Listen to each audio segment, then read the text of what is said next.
everyone, my name is Mandela Karim, your real estate agent here in Kilifi. Now today we are taking a bus and settling back here at home, but at the same time we want to discuss a few things that are in the pertinent minds of many land buyers. And as a land buyer or as a land seller, there are common things that you need to know that you have questions but have never got it. So let's look at some of the things that you as a buyer need to do before buying land. Now, what is land?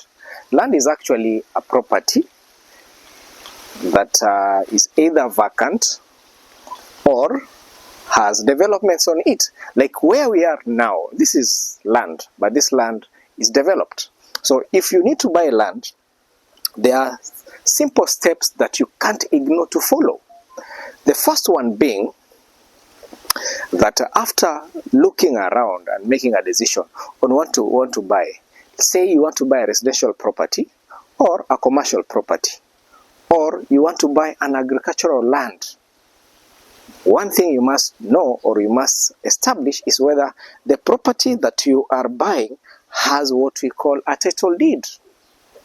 In Kenya, our land laws gives us two types of title deeds. The first one is what we call the freehold title deed, and the second one is what we refer to as the leasehold title deed. Freehold title deeds is that type of land that ownership is absolute. It means it can be owned from generation to generation. Whereas leasehold land, commonly found in urban areas, is land that has a tenure, which means it has a period of ownership that expires after a certain time. Majorly in Kenya, the maximum period of land ownership, which is lease, is 99 years. And this land that can either be owned by a Kenyan or a foreigner. This land is, once you've acquired it, it also has a title deed, and the title deed is called a leasehold title. Now that you've established what a title deed is, let's see how you need to, the steps you need to follow before you acquire that land. Number one,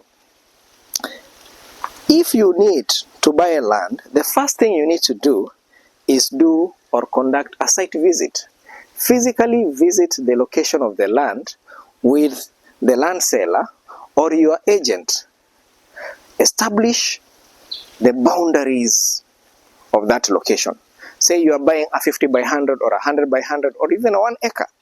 Now, a typical 50 by 100 is 50 feet by 100 feet, or what we refer to as 15 meters by 30 meters. So go physically to the ground, and with the help of a registered land surveyor, establish the boundaries of this land and also ascertain the physical location of this land.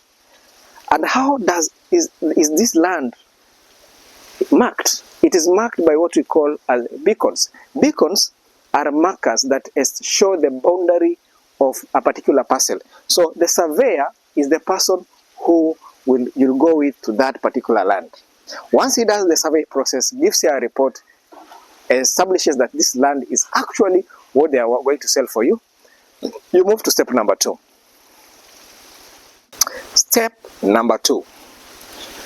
After establishing that this land location is through the surveyor is what actually has been shown, you ask for a copy of a title deed from the vendor or the owner.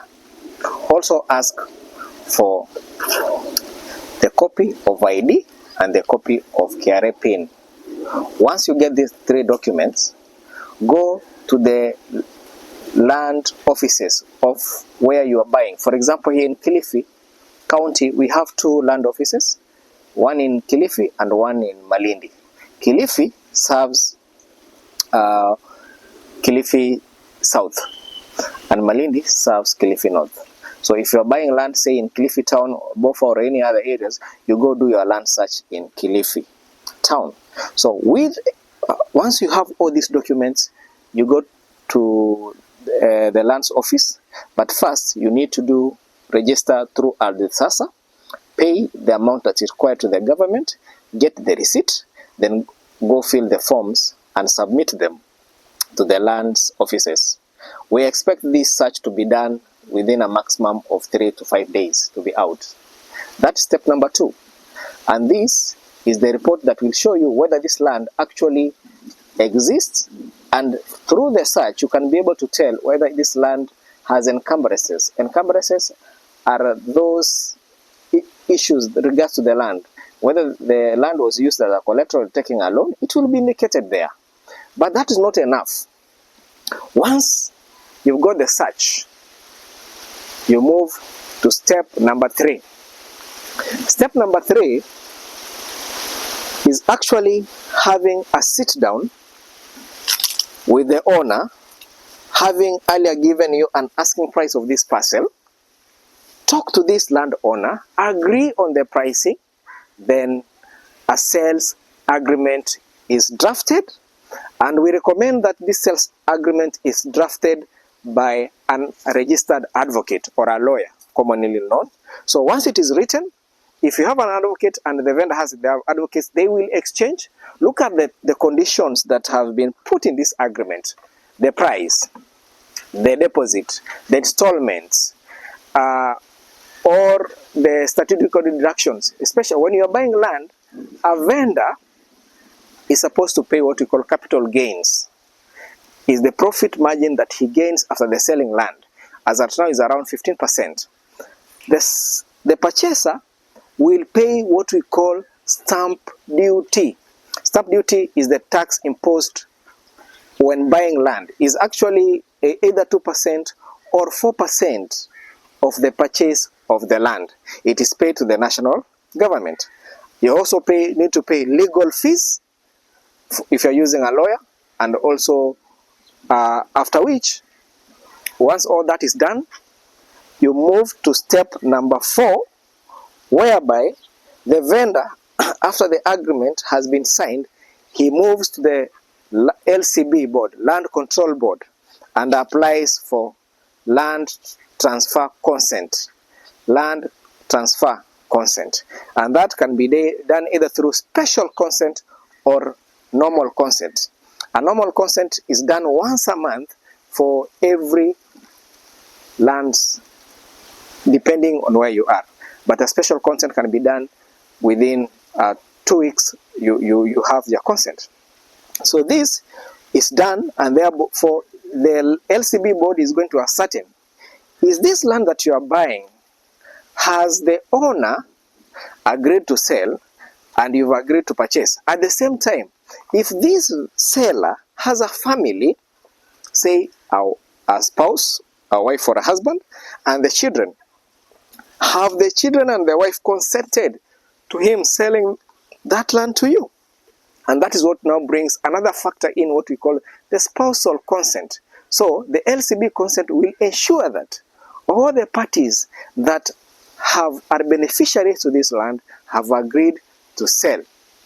So you paid the deposit, the consent is out, and now you need to clear the balance. So you can clear the balance once the consent is out or once the title is printed. So after the consent is cleared or is out, you as the purchaser need now to gain the final document, which is called the title deed.